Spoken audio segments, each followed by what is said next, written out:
Hello friends, स्वागत है आप सभी का यूट्यूब पॉइंट पर। दोस्तों, आज की इस क्लास में हम जनरल अवेयरनेस के अंतर्गत पॉलिटी और इंडियन कॉन्स्टिट्यूशन यानी भारतीय संविधान के एमसीक्यूज को करने वाले हैं। लेकिन उससे पहले आप सभी हमारे टेलीग्राम पेज को ज्वाइन कर लीजिए, जिसका लिंक डिस्क्रिप्शन में दिया गया है, जहाँ पर आपको PDF और आने वाली वीडियोज के अपडेट मिलते रहेंगे। हमारे चैनल को ज़रूर सब्सक्राइब करें और वीडियो पसंद आए तो लाइक करें, कमेंट कर हमें बताएं कि वीडियो कैसा लगा और अपने फ्रेंड के साथ ज़रूर शेयर करें। चलिए सेशन स्टार्ट करते हैं। सेशन का पहला क्वेश्चन जो है वो है, निम्नलिखित राज्यों में से किस राज्यसभा में चुने गए सदस्यों की संख्या सबसे कम है। इसमें जो है हमारा हिमाचल प्रदेश करेक्ट आंसर हो जाएगा। अगले क्वेश्चन की तरफ चलते हैं। अगला क्वेश्चन है, भारत के संविधान का वह कौन सा अनुच्छेद है जिसमें भारत के नियंत्रक एवं महालेखा परीक्षक का उल्लेख है। भारत के संविधान का वह 148वां अनुच्छेद है जिसमें भारत के नियंत्रक एवं महालेखा परीक्षक का उल्लेख है। अगला क्वेश्चन हमारा, निम्नलिखित में से कौन सा अनुच्छेद भारत में सर्वोच्च न्यायालय की अनुषंगी शक्तियों से संबंधित है। तो जो हमारा 140वां अनुच्छेद है वो भारत में सर्वोच्च न्यायालय यानी सुप्रीम कोर्ट की अनुषंगी शक्तियों से संबंधित है। तो इसमें हमारा ए राइट आंसर हो जाएगा। अगले क्वेश्चन की तरफ हम चलते हैं। राजस्थान प्रशासनिक सेवा में कितनी संगठनात्मक इकाइयां हैं। इसमें हमारा 9 करेक्ट आंसर हो जाएगा। अगले क्वेश्चन की तरफ चलते हैं। भारत के संविधान का अनुच्छेद डैश चुनाव आयोग को संसद और राज्य विधानसभा के चुनाव की निगरानी करने की शक्ति देता है। ये क्वेश्चन हमारा SSC CGL में भी आ चुका है। भारत के संविधान का 324वां अनुच्छेद चुनाव आयोग को संसद और राज्य विधानसभा के चुनाव की निगरानी करने की शक्ति प्रदान करता है। अगले क्वेश्चन की तरफ चलते हैं। किस अनुच्छेद के अंतर्गत संसद संविधान में संशोधन कर सकता है। इसमें जो है हमारा 368 यानी 368 जो है हमारा करेक्ट आंसर हो जाएगा। 368वें अनुच्छेद के अंतर्गत संसद जो है वो संविधान में संशोधन कर सकती है। अगला क्वेश्चन, हाल ही में हटाया गया अनुच्छेद 370 जो जम्मू कश्मीर के विशेषाधिकार से संबंधित था, भारत के किस राज्य से संबंधित है। इसमें हमारा कश्मीर राइट आंसर हो जाएगा, जिसमें कश्मीर को विशेष राज्य का दर्जा प्रदान था, वहाँ का फ्लैग अलग था और कई सारे विशेषाधिकार थे, वहाँ पे कोई ज़मीन नहीं खरीद सकता, वहाँ पे भारत के नियम नहीं लागू होते। तो ये 370 हमारा अब हट चुका है, ये कश्मीर में लगा था। भारतीय संविधान का अनुच्छेद 44 नागरिकों के लिए समान नागरिक संहिता डैश से संबंधित है। इसमें हमारा राज्य नीति के निर्देशक सिद्धांत जो है वो राइट आंसर हो जाएगा, करेक्ट आंसर हो जाएगा। अगले क्वेश्चन की तरफ हम चलते हैं। संसदीय प्रकार की सरकार की एक प्रमुख विशेषता है। संसदीय प्रकार की सरकार की जो एक प्रमुख विशेषता है वह है विधायिका के समक्ष कैबिनेट का उत्तरदायित्व। तो यहाँ पे हमारा डी राइट आंसर हो जाएगा। अगले क्वेश्चन की तरफ हम चलते हैं। भारत के प्रदेश में स्वतंत्र रूप से घूमने का अधिकार भारत के संविधान का एक मूल अधिकार है। ये हमारा क्वेश्चन SSC CGL में भी आ चुका है। इसमें हमारा जो है ये 19वें अनुच्छेद के तहत ऐसा कहा गया है कि भारत के प्रदेश में स्वतंत्र रूप से कोई भी घूम सकता है। अगले क्वेश्चन की तरफ चलते हैं।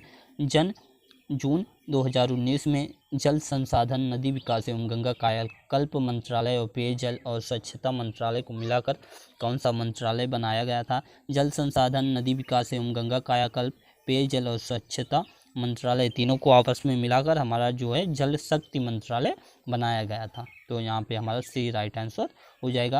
अगले क्वेश्चन की तरफ चलते हैं। अगला क्वेश्चन है, 1964 में जवाहरलाल नेहरू के मृत्यु के बाद भारत का कार्यवाही प्रधानमंत्री कौन बना। तो भारत का कार्यवाही प्रधानमंत्री गुलजारी लाल नंदा बने थे उस समय। तो इसमें हमारा सी राइट आंसर हो जाएगा। अगले क्वेश्चन की तरफ चलते हैं। निम्नलिखित में से कौन सा राजनीतिक दल 2019 के लोकसभा चुनाव में भाजपा के नेतृत्व वाले NDA का सहयोगी दल नहीं था। इसमें हमारा DMK राइट आंसर हो जाएगा। अगले क्वेश्चन जो है हमारा, निम्नलिखित में से किस राज्य में द्विसदनीय विधानमंडल है। तो इसमें जो है हमारा महाराष्ट्र राइट आंसर हो जाएगा, जिसमें हमारा द्विसदनीय विधानमंडल है। अगले क्वेश्चन की तरफ हम चलते हैं। वर्ष 1978 में संशोधन ने संपत्ति के अधिग्रहण, धारण और निपटान के अधिकार को मौलिक अधिकार के रूप में समाप्त कर दिया। इसमें 44वें संशोधन के से ऐसा हुआ है कि संपत्ति के अधिग्रहण, धारण और निपटान के अधिकार को मौलिक अधिकार के रूप में समाप्त कर दिया गया था। अनुच्छेद 356 किस पर लागू नहीं होता है? अनुच्छेद 356 जो है वो हमारा केंद्र शासित प्रदेश यानी यूनियन टेरिटरीज पर लागू नहीं होता है। अगले क्वेश्चन की तरफ चलते हैं हम। किस संवैधानिक संशोधन के द्वारा पहली बार भाषाई आधार पर राज्यों का पुनर्गठन किया गया?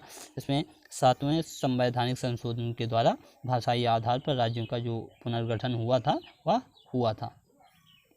अगला क्वेश्चन जो है हमारा, भारतीय संविधान का कौन सा अनुच्छेद भाषाई अल्पसंख्यकों के लिए विशेष अधिकारों से संबंधित प्रावधानों से संबंधित है?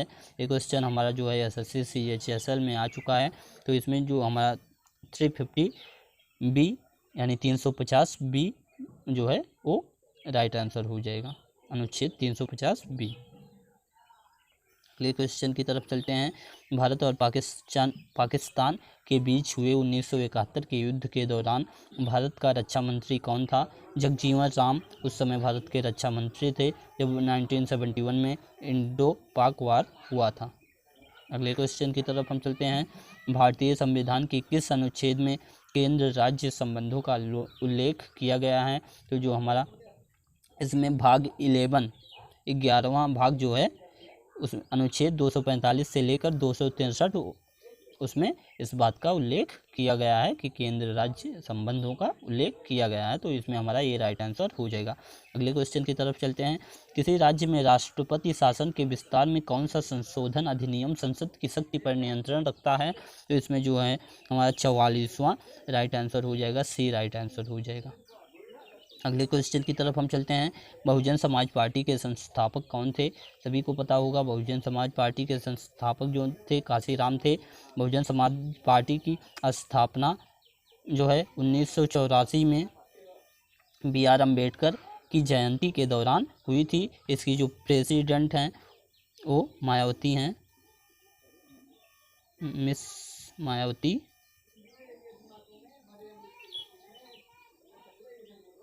जो उत्तर प्रदेश की मुख्यमंत्री भी रह चुकी हैं। अगले क्वेश्चन की तरफ हम चलते हैं। अगला क्वेश्चन है, हर 5 वर्षों में राज्य वित्त आयोग की नियुक्ति कौन करता है? तो इसमें जो हमारा राज्यपाल होगा वो राइट आंसर हो जाएगा। राज्य वित्त आयोग की नियुक्ति जो है हर 5 वर्षों में राज्यपाल के द्वारा की जाती है। अगले क्वेश्चन की तरफ चलते हैं। कितने उच्च न्यायालयों के पास एक से अधिक राज्यों का क्षेत्राधिकार है? हमारा इसमें 4 राइट आंसर हो जाएगा। 4 ऐसे हाई कोर्ट हैं जिनके पास एक से अधिक राज्यों का क्षेत्राधिकार है। वह हैं बॉम्बे हाई कोर्ट,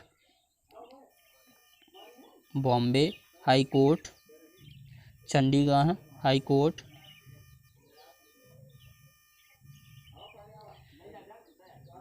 और यहाँ पे हमारा हिमाचल है और एक शायद हमारा कश्मीर है। ये 4 ऐसे हाई कोर्ट हैं जिनके पास एक से अधिक राज्यों का क्षेत्राधिकार है।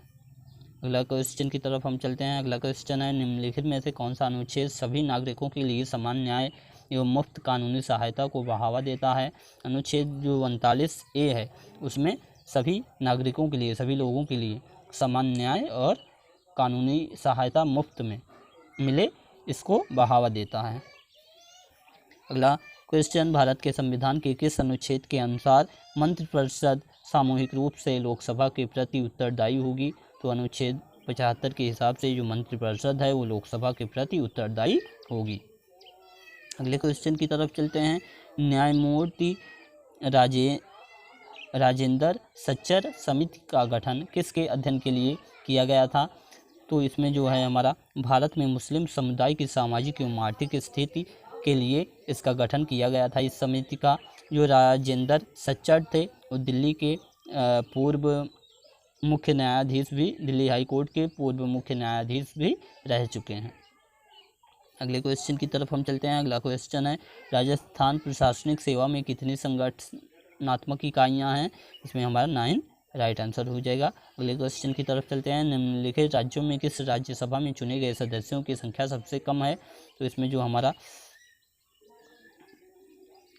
है हमारा हिमाचल प्रदेश राइट आंसर हो जाएगा।